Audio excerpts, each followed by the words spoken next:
তারা তাদের মাথা ব্যথা শুরু হয়েছে। বলে না কেন? আজও তাকান, এই দেশে আব্দুল্লাহ ইবনে উবাইর মতো হাজারো মুনাফিকের মাথা খারাপ হয়ে গিয়েছে। কারণ ওরা ভালো করে জানে আগামীর দেশ যদি কোরআন সুন্নাহ ভিত্তিক চলে, আমরা যা করছি আমাদের পিঠের একটা চামড়া থাকবে না। আমরা দেখেছি এর আগে মুনাফিকরা সংসদ ভবনে, পার্লামেন্টে কোরআনের আয়াত দিয়ে উদ্ধৃতি দিত, জাতিকে নিয়ে কথা বলতো রেফারেন্স দিয়ে। দেশের 18 কোটি মানুষ যখন সেই কোরআনের বিধান দিয়ে দেশটা সাজাতে চায়, আমরা দেখতে পাচ্ছি সেই সময়ের আব্দুল্লাহ ইবনে উবাইর মতো নব্য মুনাফিক যারা, তারাই কিন্তু সর্বপ্রথম কোরআনের বিরুদ্ধে অবস্থান নিয়েছে। বলেন না কেন? মুনাফিক যারা শুধুমাত্র কেবলমাত্র তারাই কোরআনের বিরুদ্ধে অবস্থান নিচ্ছে, কিয়ামত পর্যন্ত নেবে। শুনতেছেন? এই জন্য আপনাকে সতর্ক হতে হবে। শুধু মাথায় টুপি, মুখে দাড়ি, পোশাক আশাক, জুব্বা দেখলেই ওর কাছে যাওয়া যাবে না। আপনাকে অন্তত থার্মোমিটার দিয়ে পরীক্ষা করতে হবে যে ওর ভেতরে আসল ঈমান আছে কিনা।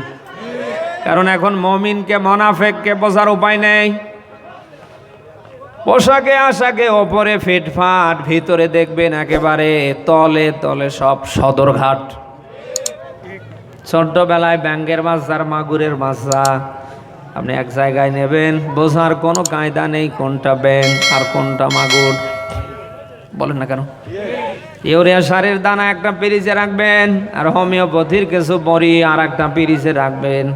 হাত ডান বাম করবেন, বোঝার কোনো উপায় থাকবে না কোনটা হোমিওপ্যাথির দানা বা বড়ি আর কোনটা ইউরিয়া সারের দানা।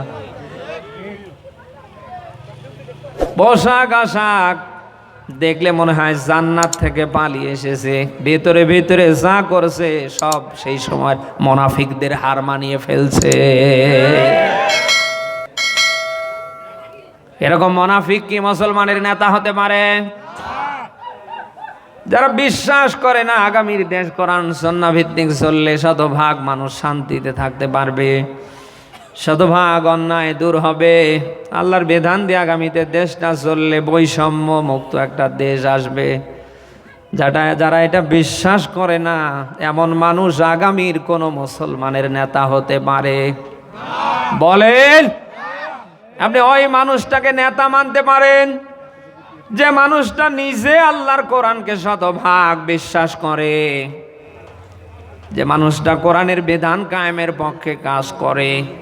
কেবলমাত্র শুধুমাত্র একমাত্র আপনি ওই মানুষটাকেই নেতা মানতে পারেন।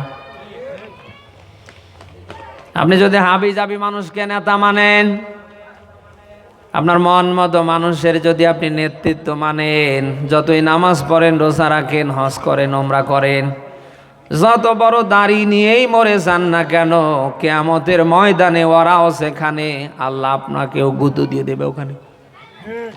সূরা বানী ইসরাঈলের 71 নম্বর আয়াত আল্লাহ ব্যাখ্যা দিয়েছেন, ইয়াউমা নাদউ কুল্লা উনাসিম বিইমামিহিম। বলেন আল্লাহু আকবার।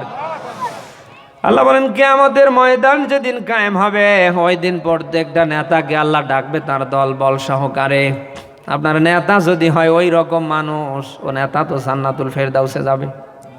হ্যাঁ, যে নেতা বিশ্বাস করে না কোরআনে সমাজনীতি আছে, রাজনীতি আছে, রাষ্ট্রনীতি আছে, যুদ্ধনীতি, শক্তিনীতি, বন্দিনীতি, জীবনের শুরু থেকে শেষ পর্যন্ত, রান্নাঘর থেকে রাষ্ট্র জীবন, জন্ম থেকে মৃত্যু পর্যন্ত মানুষের সব আল্লাহ কোরআনে দিয়েছে। যে নেতা এটা বিশ্বাস করে না, এ নেতা কিয়ামতে জান্নাতি না জাহান্নামী? আপনাকে বলছি, আপনি যদি এমন মানুষের নেতৃত্ব মেনে মারা যান, আপনাকে আমি আবারও রিপিট করে বলছি, ওই কি যেটি করে দেখিয়েছেন বিশ্বনবী মুহাম্মদ রাসূলুল্লাহ সাল্লাল্লাহু আলাইহি ওয়াসাল্লাম। 10 বছর তিনি কোরআন দিয়ে দেশ চালিয়েছেন, তামাম পৃথিবীবাসীকে দেখিয়েছেন অন্যায় রোধ করতে গেলে, শতভাগ মানুষের মাঝে শান্তি পৌঁছাতে গেলে কোরআনের সুশাসনের প্রতিষ্ঠার বিকল্প আগামীর এই বাংলাদেশ একটি অন্যায় মুক্ত, জুলুম মুক্ত, বৈষম্য মুক্ত একটা রাষ্ট্র উপহার আমরা যদি দিতে চাই, কোরআনের সুশাসন প্রতিষ্ঠার বিকল্প আছে কি? আপনি যে দলেই করেন সেটা আপনার ব্যাপার। আমাদের রাজনৈতিক ভিন্নতা থাকতে পারে, আকীদাগত মত পার্থক্য আছে, ওটা কিয়ামত পর্যন্ত থাকবে। আগামী দেশে শতভাগ অন্যায় রোধ করতে গেলে, শতভাগ শান্তি মানুষের দ্বারে দ্বারে পৌঁছাতে গেলে কোরআনের সুশাসন প্রতিষ্ঠার বিকল্প আছে কি? আপনি যে দলেই করেন অসুবিধা নেই, আপনার আকীদা যেই হোক, কিন্তু আগামীর বাংলাদেশ কোরআন এবং রসুলের সুন্নাহ দিয়ে চলবে, এই পক্ষে আমরা এক না? হ্যাঁ, মুসলমান দাবি করবার পরে নামের আগে মোহাম্মদ, নামের শেষে হোসেন মিয়া রহমান, আগা কেটে গরুর গোস্ত খেয়ে কেউ যদি এটাকে সমর্থন করতে না পারে, বুঝতে হবে ওর ভেতরে মুসলমানিত্ব নেই। ওটা টাটকা মুনাফিক। ওটা মরে গেলে মুসলমানের জন্য ইন্না লিল্লাহ পড়া হারাম।